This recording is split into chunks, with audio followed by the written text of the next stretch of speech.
welcome back. So, yeah, I have to finish that point I made yesterday before I forget. I was talking about drinking stuff. And, by Laura had a really good comment, and I was kind of talking back to her, and it made me think about, like, because I kept having this thought in my head, like, and you could see it in the vlog, where I'm like, I don't understand why I would want to feel this way around people. Like, I'm already uncomfortable around people. Why would I want to feel like stupid and weird and like less in control of my limbs? Like, why would I want to feel that way around people? And I think the answer is you're okay feeling around that way around people that you're comfortable with. And so that made me think, like, oh, I'm not comfortable around anybody. So being like a little bit wackier and stupider, obviously you wouldn't want to feel that way around. Like, I view everybody as like a cop or like an authority figure or something. Like, even if you're younger than me, like, you have authority over me, like, because you can judge me, and I don't feel comfortable with you judging me. Anybody. So I'm like, I don't trust you. I don't feel comfortable around you where I feel comfortable enough to be stupid around you. And that's true when I'm not drunk. So obviously if I'm drunk, so I can understand it a little bit more, which is good. Like, I want to have empathy for people. I don't want to just be like, oh, drinking is dumb and you're dumb if you do it, because like there's no point. Obviously that's not true. I still, in this moment in time, don't really know if it would ever help me in a social situation. Like, that's the thing, is like, I was thinking, oh, it would help me be more comfortable around people, but it won't. And that's the thing I was kind of obstinate about. And like, I know it's not going to help me be more comfortable around people. And sometimes people would be like, oh, like, no, it'll help you because like you lose your inhibitions. But like, it helps you release your inhibitions around people that like, at least you're comfortable with yourself. And I don't know, this is kind of a new idea for me. I'm trying to explain it. I feel like it makes sense, because I'm picturing somebody at a bar and being like, well, why would you want to do that at a bar around people that you don't know? Like, obviously if you're like a person and you go to a bar, you don't know all those people, right? So you're not comfortable around all of them. So that's why somebody would say, oh, like, I drink when I'm at a bar too, or like when I'm at a party when I don't know people, to feel more comfortable. But that doesn't, there's like a level of comfort that person is experiencing that I'm still not experiencing. That's the hard to explain thing. And that's why I wouldn't feel, there's a solid lead layer around me that even alcohol can't penetrate. Normal people don't have that barrier. They have a barrier, but it's a little squishier than mine, and it's a little bit easier to, I don't know, does that sound pretentious? I don't mean it, but there's something there. I mean, everybody has a shell, but I have like a double shell, and alcohol isn't enough to get rid of both shells. I'm still not comfortable enough around you to drink the alcohol around you and to be drunk around you. And drinking the alcohol would lower my inhibitions around you. there's like, I mean, yeah, I don't know how else to explain it, except it's just like the fact that the alcohol didn't make me want to be around people means that there's still like there's a thing deeper in my brain that is not affected by the alcohol, that's like you're you're not comfortable around anybody. Like, so why would you think alcohol would make you feel comfortable? It's hard. I mean, I never had to explain this. It's interesting. Maybe I could talk more about it in a vlog or something. If I could try to figure out how to explain it. A normal person without social anxiety has anxieties and stresses and inhibitions like anybody else. They have shells, they're introverted, they don't want to talk to people. But there's still like some level of comfort in who they are, and who they are when they're around people and how they interact with people, and like trust in themselves as who they are. And like when you drink alcohol, it helps that part of you come out a little bit more. But if you just have this like deep-seated notion that you are uncomfortable around everybody, the alcohol can't penetrate it. You gotta work on yourself first. That's what I'm trying to do.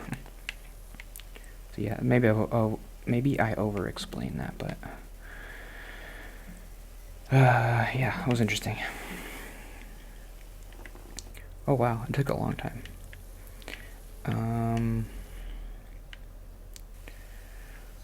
don't know, this level's a little bit like, didn't I already clean a house? I want to clean something bigger.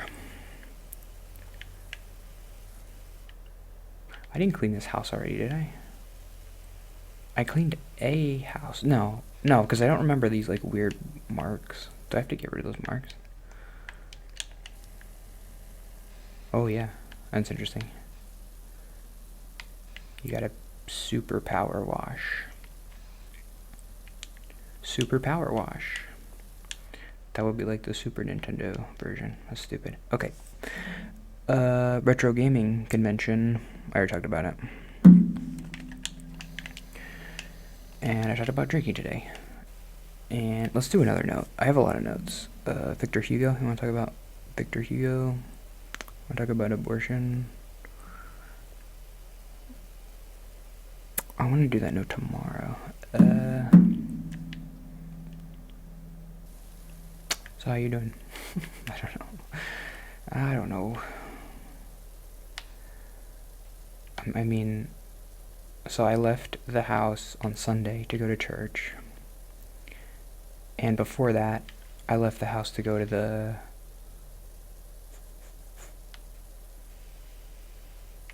lunch with my coworkers.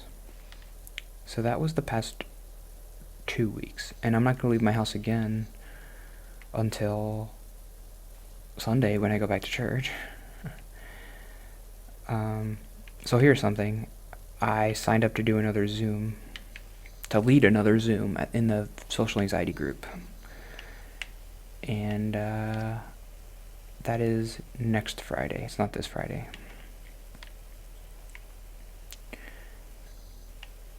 And I'm on this like Facebook Messenger group with a couple of the people who are leading the Zooms.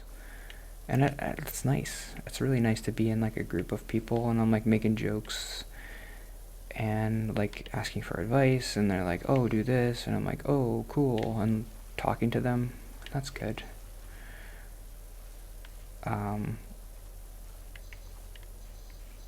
It's nice.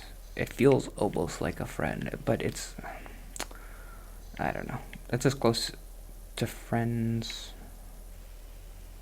as I've ever had, and Dalton too, I would say. But yeah, there's still a barrier of like internet friend. And also it's weird because they're all like married and they have kids and stuff, and I'm like, I'm just like a weird, what am I doing here? That was a note I had. I could talk about that tomorrow. Because we did a... That was a Saturday. We met, the four of us, like, who are leading the Zooms in the group. And we were like, oh, let's talk about ideas and stuff. And it was me, and it was the three other people who are women, who are... They're all married, and two of them have kids. And two of them are teachers, too, which is interesting. So, man, one of them is like a old school teacher, and one of them is just like a teacher, but like... She works from home. I'm not sure exactly what she does, but...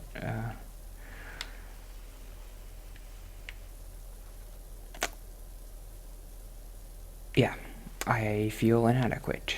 And, like, what am I doing here in this group? I'm not supposed to be here.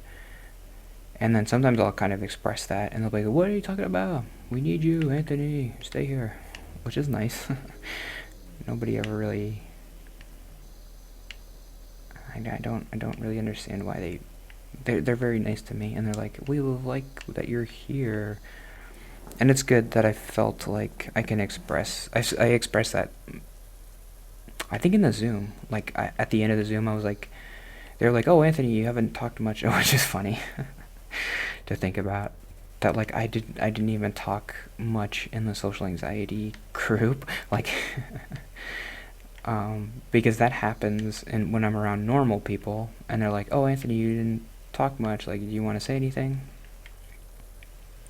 But it's funny for that to happen in the social anxiety group, because it's like... I'm socially anxious in the socially anxious group of people. Like, it's even noticeable for them because I didn't say that to anybody else. The other three people talked more than me, which is crazy. But the reason why I didn't talk wasn't because I was anxious. It was just because I felt kind of like, oh, you guys know more than me, and you're more normal. I don't know. They just seem so normal. Like, they have families and kids, and they're talking so much, and I'm like, ooh, what am I doing here? I need I don't know.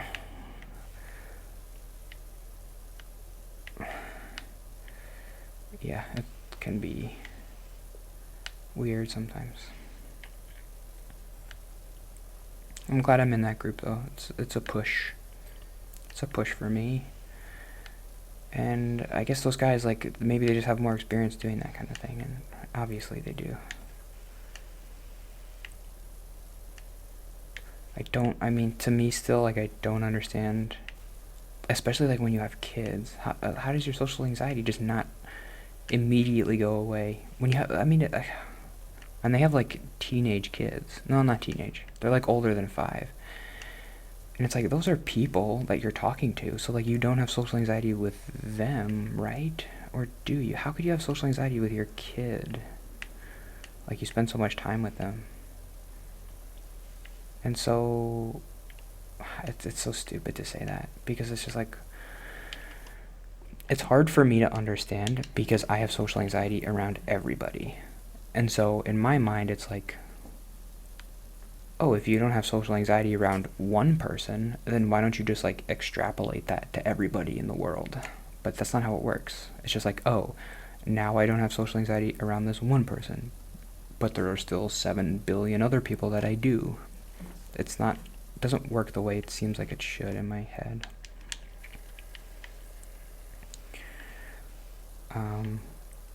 Which also kind of makes me feel like, wow, that sucks. Even if I get married and have kids, I'm still gonna have social anxiety. Okay. But I don't think that's true for me. I think marriage is like my white whale of anxiety, and once I get there, it'll pretty much be gone. I kind of believe that. And, like, these other people in the group, they have other white whales of social anxiety, and it's obviously not marriage. It's like joining a dance class or something. And they're like, oh, I could never do that. I could never do that. And then once they do it, they're like, oh, we did it. We did the hardest thing. My hardest thing is a relationship. But that's not the hardest thing. But I'll see you tomorrow.